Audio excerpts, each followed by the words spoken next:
أعوذ بالله من الشيطان الرجيم. بسم الله الرحمن الرحيم. بسم الله الرحمن الرحيم. In the name of Allah, the Beneficent, the Merciful.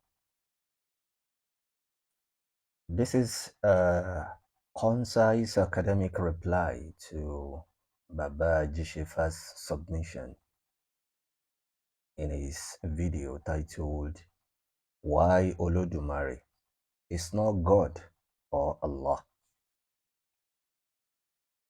In his video, Baba Jishifa submitted 4 reasons. And what I intended to do is to hear from the horse's mouth first and then respond. Without further ado, let's listen to the first reason. Aboru Aboye Gbubule, this is brought to you by Ajishifa. Recently, I made a video that Olódùmarè is not God or Allah, and many want me to explain further. Please note that this video is for educational purpose only.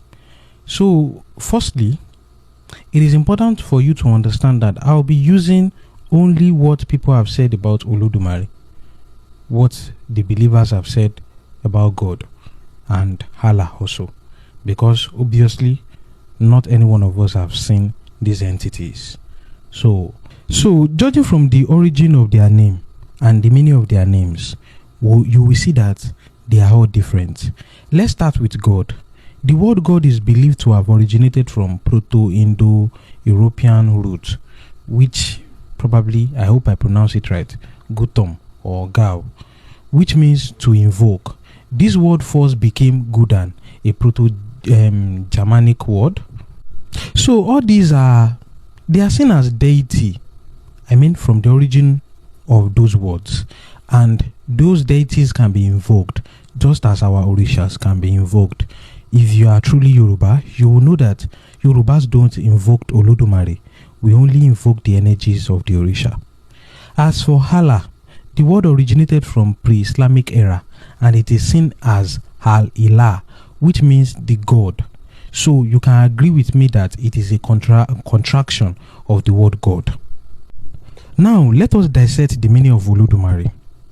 For any Yoruba speaker, you will agree that Olo means owner. Bashiri nínú Olówó, Olóúnjẹ, and so on. Odu means divine mystery or secret. We see this in Yoruba words or sentence that says Omodoe, that is, you know the secret, or Omodure, which means you don't know the secret. As for Mari or Mahari, this depends on your dialect, but they mean the same thing. Ari means infinity or vastness, while Ma or Ma means to know. So if you agree with this explanation, Olódùmarè is the same as saying the owner of sacred secret that knows no bound. Now the question is, logically, which of these 3 words really represent the Supreme Being?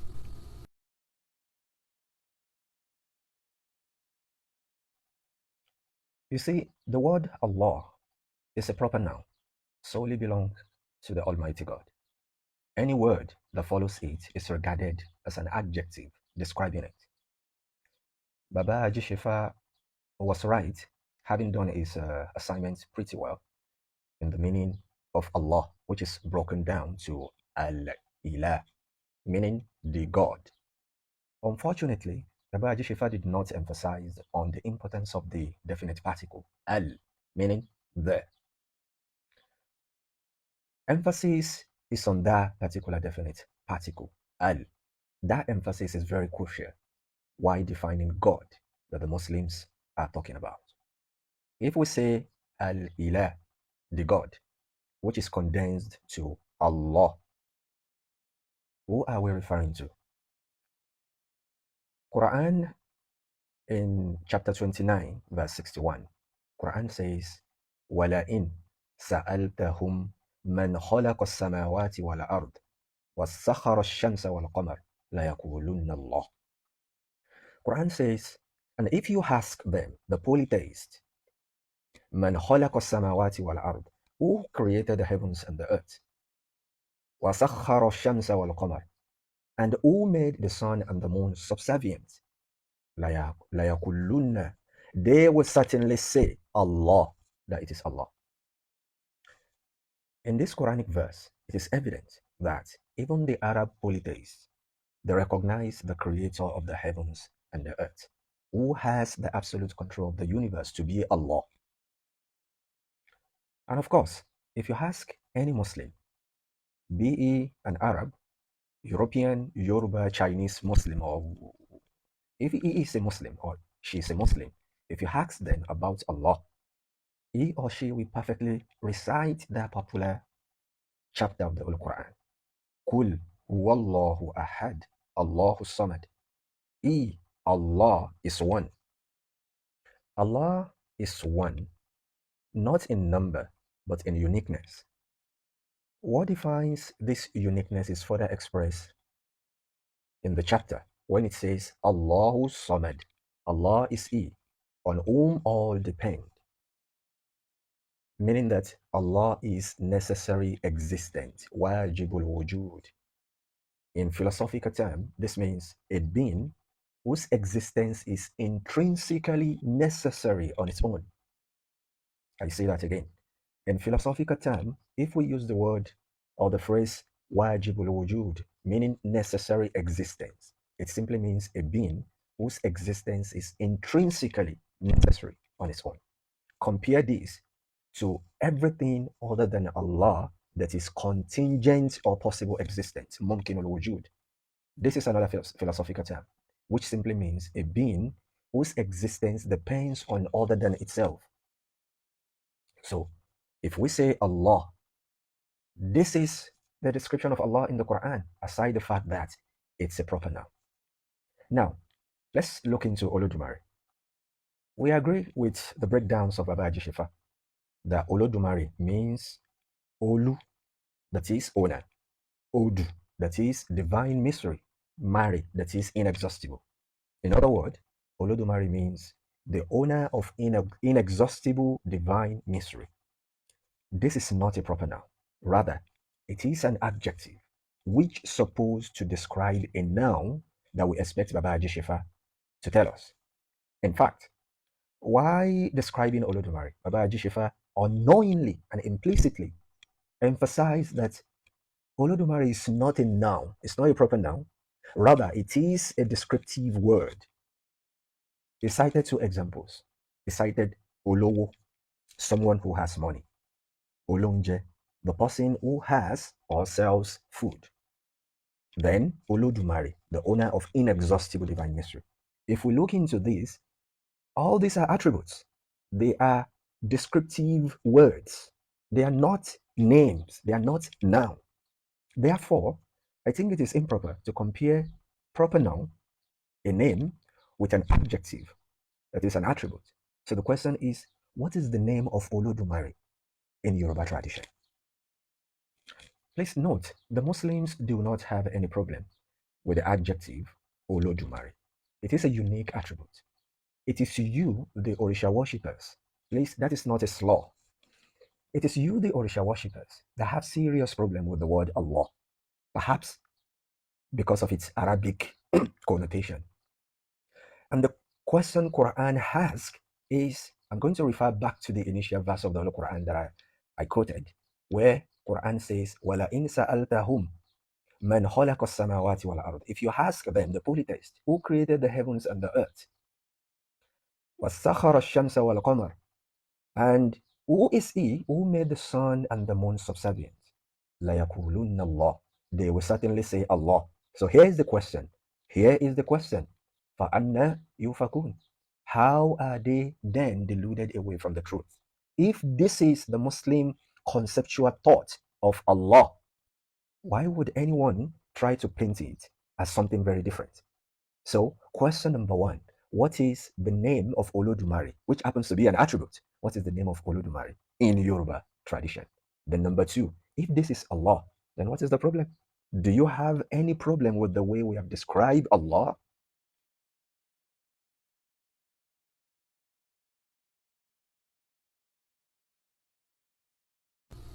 Reason number 2 why Olódùmarè is not God or Allah.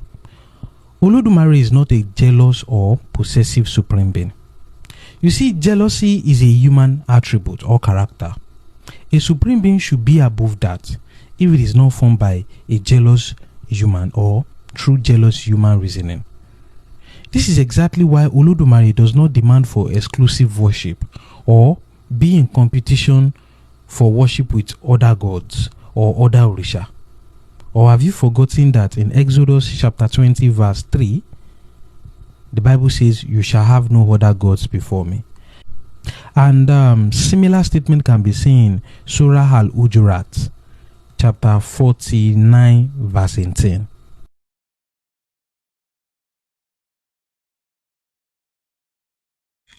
In response to this, let me quickly give a very short breakdown. You see, the word Ilah, God, is associated with worship, adoration, and divinity.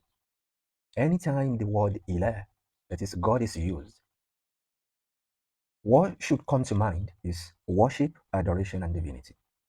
Therefore, if we say Allahu la ilaha illahu, Allah is He, besides whom there is no God, we are simply saying there is no object or thing who deserves worship, adoration, and divinity other than Allah.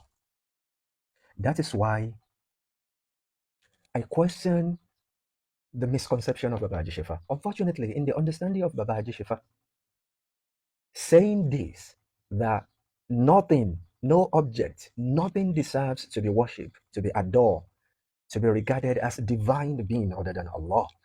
In the understanding of Baba Haji Shefa, this simply describes a jealous God. You see, the concept of worship in Islam is called al-ubudiyya, which we can loosely translate it into the servitude. Al-ubudiyya, the servitude. It simply expresses recognition and total submission to Allah. The Islamic conception is this: if you fail to recognize or submit to your Creator in totality, then you will have no choice other than you denying your self-evident existence, and also you will become a slave, knowingly or unknowingly, to contingent beings like yourself. That's why Quran says, أَفَرَأَيْتَ مَنِ اتَّخَذَ إِلَهَهُ هَوَاهُ. Have you then considered him who takes his low desire for his ilah, for his God? You can see the way Quran also use ilah here, meaning something you refer, something you submit to, something you adore, something you worship. أَفَرَأَيْتَ مَنِ اتَّخَذَ إِلَهَهُ هَوَاهُ. Have you then considered him who takes his low desire for his God? So in Islam, al-ubudiyya is when you recognize your Creator and you surrender in totality to Him. Number 3 why Olódùmarè is not God or Allah. Olódùmarè is not a tribal or a national supreme being. If you check the Abrahamic doctrine, you will see that God is tied to specific people. For instance, God for Israelites and Allah for Arabs. They are their respective chosen people, and other human beings are gods. Whereas, when you check through the Yoruba doctrine, you will see that Olódùmarè is a supreme being that has no border or that has no ethnocentric view, and does not cast others as if they are not his creations.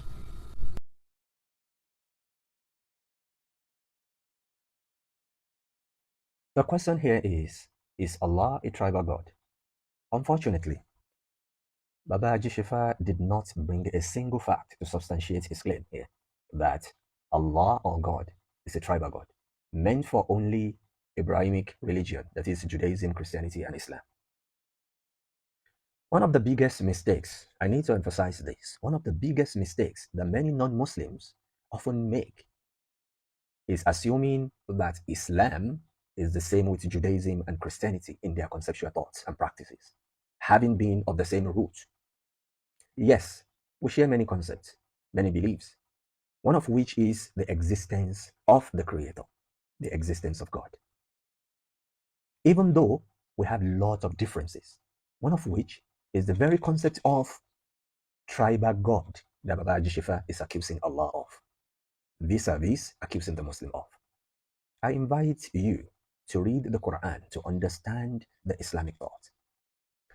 In Surah Al-Hujurat, verse 13, Quran says, Ya ayyuhan nasu, O mankind. Look at the word. Quran is talking about, is addressing the whole of mankind, irrespective of your race or your skin color. Ya ayyuhan nas, O mankind. Inna khalaqnakum min dhakarin wa untha. We created you from a single pair of a male and a female. وَجَعَلْنَاكُمْ شُعُوبًا وَقَبَائِلَ لِتَعَارَفُوا. And we made you into nations and tribes. Look at us today, human being of about 8-point-something billion around the world. We have the Europeans, and the Europeans among themselves, they are different. We have the Americans, they are also different among themselves. We have Africans, we are also different among ourselves. Even in Nigeria alone, we have up to like 250-something different tribes. So Quran is addressing all of us that God created human being from a single pair of a male and a female. And he made us into nations and tribes. Why? That you may know each other, not that you may despise each other. Now this is the point. Inna akramakum indallahi atqakum. Verily, indeed, the most honored of you in the sight of Allah is he who is the most righteous of you. This is Islamic conceptual thought at its best, condemning ethno-nationalism, racial supremacy, ethnocentrism, and ethnofascism. Unfortunately, this racial supremacy is what some Orisha worshippers are calling the Yorubas too. This is one of the reasons we the Muslim can never agree with you, because our ideology is that human beings are equal. The only person that is more honorable before Allah is the most righteous among them. Therefore, it is very, very wrong to label Allah as a tribal God. Reason number 4, why Olódùmarè is not God or Allah. Olódùmarè did not create anything outside his control. No Satan, no Iblis, no devil that will now go wayward under the watch of the supposed supreme being, and will still be unable to contain it even till now. This shows that devil, Satan, or Iblis, they are not issue, because not at any point in time did the Orisha or issue go outside the will of Olódùmarè. Okay? You might want to argue that maybe he wanted it that way, but if he wanted it that way, why do Satan now take the blame and the human reap the consequences? Watch out for part 2.